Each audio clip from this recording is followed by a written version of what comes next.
Okay. My name is Heather Rivard. I'm the Senior Vice President of Distribution Operations here at DTE Energy. And I'm here this morning to give an update on where we stand with our restoration efforts from last week's storm. We have been working tirelessly to continue restoration efforts since the storm did hit last week. And currently we are focused on those customers who remain out from the storm last Wednesday. There are about 7,000 customers of the original 800,000 customers who continue to remain without power, and they are scattered throughout our service area. We have nearly 3,000 field workers in the field right now working on restoration efforts, and they have been out there for several days. In addition, we continue to add field resources as they become available and are offered to us from neighboring utilities. One thing I want to emphasize is that for the 7,000 customers who remain without power since Wednesday, I want you to know that DTE does care about your power outage and about the fact that you've been living without power for nearly 7 days now. DTE cares, I care, the linemen and field workers in the field care, and we will not stop our efforts until every last customer is restored. We have many of our linemen who are volunteering to work 24 hours to get as many customers back. They've already been working 16 hours a day, every day, for the last 6 days, getting much less than 8 hours of sleep a night, and coming back into work to get going on restoration. Some of them, like I mentioned, are willing to work around the clock until everyone is back. We are truly doing everything that we possibly can do to get customers restored. One of the challenges that we're facing for the customers that remain is the extent of damage.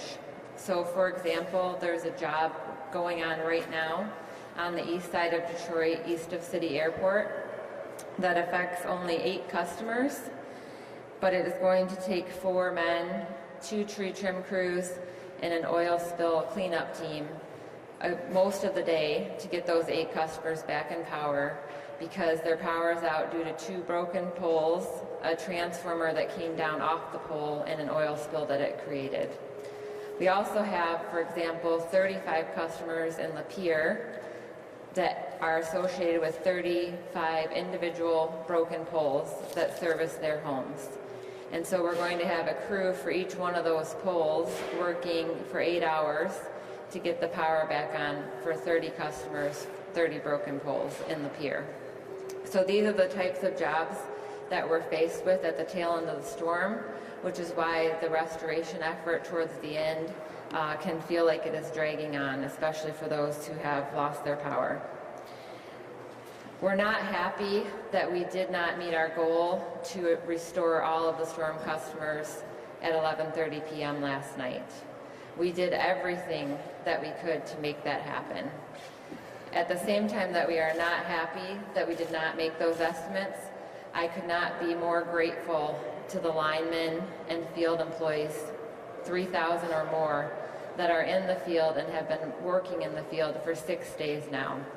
They have restored power to 800,000 customers at a historic, incredible rate of speed. I cannot thank them enough for their efforts to date and for their continued efforts and focus on the customers that remain without power. Many of our employees also feel the frustration that many of our customers that are out of power feel. They too are out of power in many cases and are working long hours only to return home also to a cold home.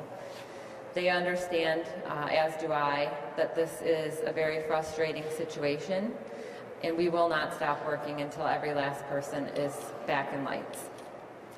With that, I will open it up for any questions. So I think a lot of people are grateful and think that you need a lot of radio, television, all of that stuff. But is there anything you feel at this point even that you would do differently, or has everything gone right? We have never experienced this massive of a storm across our territory. Historic weather pattern that crossed through the area, near hurricane level winds on Wednesday. We've never had this many people out of power at the same time.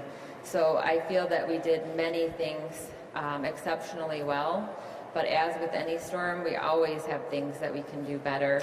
And we will, as soon as we get the last customer back, immediately begin working on figuring out what exactly we could do better or differently for the next time. Hopefully we will never again face a storm this size, but there's always things we can do better even in smaller storms. Yes? There are some comments that have been left on like Facebook pages and media outlets talking about how the DTE outage map shows that their electricity has been restored, but it really hasn't. Could you talk a little bit about why it's showing up like that? And also the question is, do they then go to the bottom of the list because it looked like it just went out at 3 o'clock this morning versus been out since Wednesday? So for our customers, most of which have a smart meter at their home, we know that they're out of power, even if the outage map is showing that they are in power or have power. There is sometimes a delay between our systems, between like the outage map, for example, and our information system that reads the smart meters. We know that they're out of power, and regardless of what the app says, we are working to restore their power. There are a handful of customers across our territory who still do not have a smart meter, and for those customers, we may not know that they're out of power, and they should call to make sure that we have their case in our system. We do know that customers that are calling in a case where perhaps they had trouble, what we call trouble behind trouble, where we believed we restored the entire circuit, but a portion of the circuit remained out, an isolated portion. We know that those situations happen, which is why we're using our smart meters to check multiple times a day who's really without power, to make sure that no one is forgotten or left behind. Do those meters also work for partial power? For example, if your lights are dim, if your oven won't go on because you don't have enough power? Yes, those meters also can tell us whether the home has good voltage or not. And are those numbers of partial power showing up in the overall numbers, or how does that work? It depends on what the voltage level is. In some cases, if the voltage is low enough, it shows as an actual outage because the power is not usable. In other cases, it shows through as a low voltage case. You guys have been really good about trying to give time updates as to when power can be restored, and this is one of the first times in which you haven't really given a time. Is there any prediction as to when it may be back on for everybody? So what we're focused on today is the 7,000 customers who've been out since Wednesday. Most of those customers went out on job packages that our crews had this morning, and the rest that didn't go out first thing this morning are next up on the list for today. Our hope is to get them all back today, but because of some of the situations I just described about the amount of damage that we're seeing, I do not want to set a false expectation with folks. Until our crew gets there and sees the level of damage, I do not want to continue to put out an estimate that may not be correct. And a lot of people are obviously staying in hotels because they've been living without power for so long. Is there anything that they can do to offset the cost? I know there's that $25 credit, but is there any other ways in which that they can get reimbursed for the hardship of being there? The only reimbursement program that is covered through our regulations as a utility is the $25 reliability credit, which there's information about that on our website. Do you have any? Oh, go ahead. I'm sorry. Would you mind just listing the areas again, or a few more examples of the areas that you plan on focusing on today, maybe cities? Oh, the outages that remain are spread across our entire service territory. Maybe just a few more specific. I know you mentioned here in East Side Detroit, near the city airport.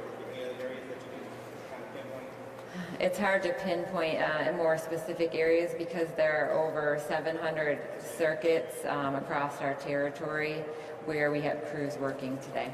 We can follow up with you and give you some more color. Just connect with me before you leave. Is DTE going to be sending any crews to help? I know it's a crazy question. To the East Coast with the blizzard that they're experiencing? DTE will not send any crews to the East Coast to help until every customer on our service territory has been restored. And at that time, once they are restored, we will help other utilities as they have helped us during this storm. Do you have any breakdown of the 7,000, if it's businesses, residential, who those customers are? I don't have that information handy myself, but we could perhaps get that back to you. No worries. The majority of them are residential customers. Other questions? Anybody have any other questions? Okay, thank you. So this will probably be the last formal press event we do. We'll probably provide another update later this afternoon as to where we're at. So